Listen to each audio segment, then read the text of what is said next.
Butaw to, butaw. Gets niyo ako? So when you go here, not only here, when you meet up with your prospects, dress well. Groom yourself. Medyo lagay-lagay naman tayo ng roll on yan. Medyo bago tayo malis, tignan mo, baka may malunggay ka sa... Kasi mamaya niya, sabi ng prospect mo, di ba? Alam ko ulam nyo kanina. Sabi mo, ano? Sabi niya, malunggay. Hindi, saluyot. Sabi niya. Nakakita pa na rin good egg. Are you with me? Yes! Kaya siya tinawag na Ascendra, ascend to a new era. I'm asking you to ascend to a different level right now. Mag-ascend na kayo sa level na kung ano yung dati mong itsura, improvise. Mag-ascend na kayo doon. Groom yourself. Cut your nails. Cut your hair here. Yung iba kasi may tutsang pa eh. Cut your hair here. Kaya minsan pag ang prospect mo, panayantingin sa ilong mo, may nakalabas.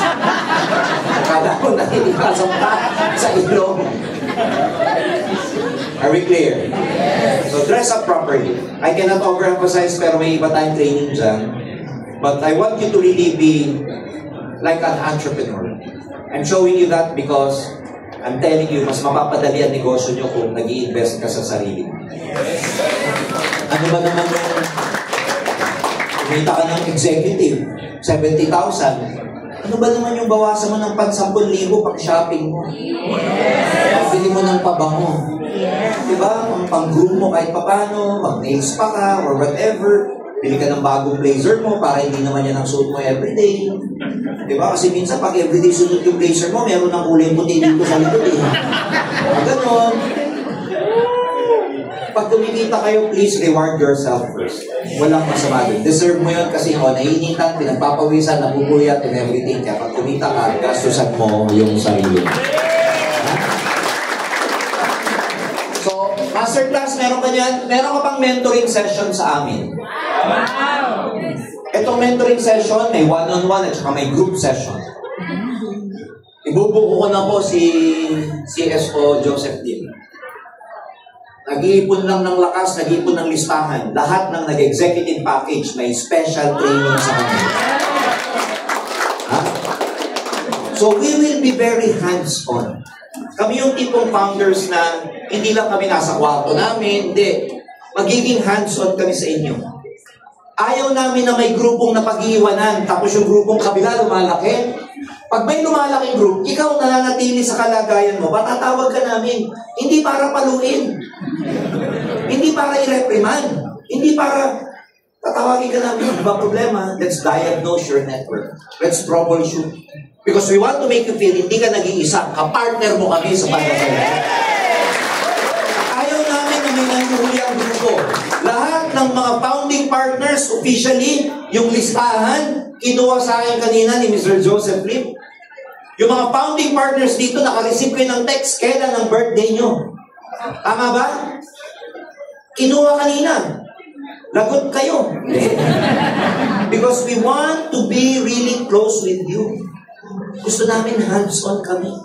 Gusto namin pagka nag-birthday ka, may darating na cake sa inyo. Kaya kami nagkukuha yung mga birthday ka. Huwag kayo maganda, puro icing naman. Dami nyo eh.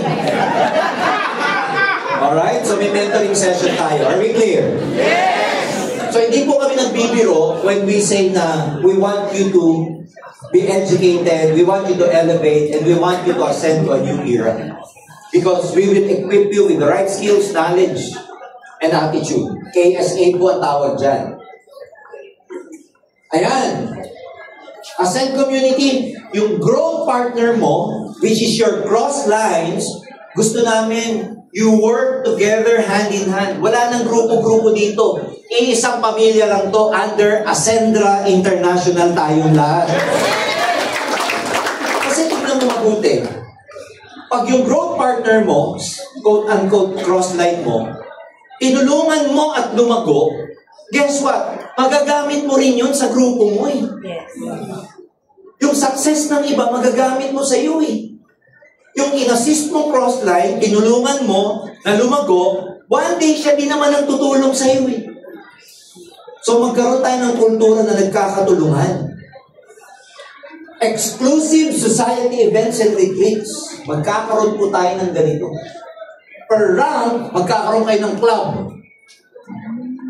Yung mga matataas na posisyon, prime partner, lead partner, enterprise partner, lahat yan magkakaroon ng kanya-kanyang society. Kaya pag medyo nandun ka pa sa mga club, executive club ka, nakita mo yung prime mo, may society, ano sasabihin mo? Gusto ko din dun. Ayoko na sa club.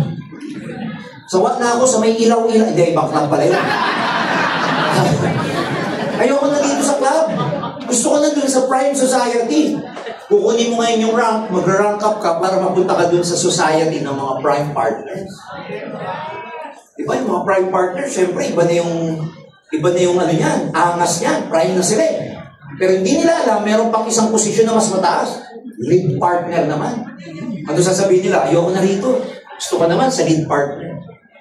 So people, gusto nila na elevate sila ng rank, not only for the position, but for the society. Iba nung college tayo, iba yung gusto natin may affiliation tayo. Kaya nga iba nagpa-fraternity pa eh. Yung iba nagsosorority pa. Ako nun, SI ako eh. Ang magugulo sa FEU yan eh. Samahang Ilocano. SI, GI, UI, kung ano nung mga I. So, gusto mo may sense of belongingness ka. And alam nyo, yun ang gusto namin ibigay sa inyo. Magkaroon kayo ng sense of belongingness dito.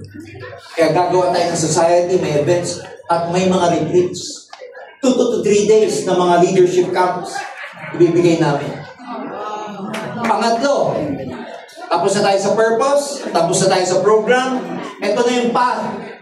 Flight path. Clear! Ito yung mga series of training na aatinan nyo. Bawat isa, may subtopic yan. Kaya po education to. Hindi to NDO na one time kang aatin. Dito pa lang tayo sa C, letter C. Hanggang R yan eh. Meron pa pagkatapos niya, hanggang dun yan, sa taong yan. At tayo-tayo ka dyan eh. Hindi, bigyan mo. Etong C, ang dami nitong laman. Etong L, ay, ang daming laman niya. Etong E, dami. Mananawa kayo sa education dito. Pero gusto namin lahat kayo graduate. O dahil ang storyline natin paglipad, bago ka lumipad, anong unang gagawin? Check-in. Ito yung conditioning stage. Calibration to bago bumiyahe. Bilang piloto, ikakalibrate mo muna lahat. Kung tama yung mga equipments, tools, and everything. So ano yung check-in? Ito yan. Ito yung modules ng check-in. Letter C. Ang laman ng letter C, check-in 1, 2, 3, 4. Ulit, ilan ang laman ng check-in ng C? 1, 2, 3, 4. Nandito pa lang tayo. C, check-in. What separates pilots from passengers? Attitude training to kayo. Because nauuna lagi ang mentality bagong skills. Check-in 2, motive. Goal setting na to. Ito na yung fuel for flight. Motivation para hindi kasi lilipad ang isang aeroplano pag walang fuel. Tama mali? Yes. Yeah. So, motive, goal setting. Check-in 3, mastery. In-depth product training to. Yung mastery, vitality, at saka protection. Kakaroon tayo ng training. Check-in 4, method. Paano nyo i-maximize yung turbo engine optimization natin? Ito naman yung comp plan. Bubusisiin yung comp plan para makita mo yung rasyonale, yung derivatives, kung saan galing yung comp plan na yan at saan papunta at paano mo i-maximize. Ayaw namin na baliw lang kayo.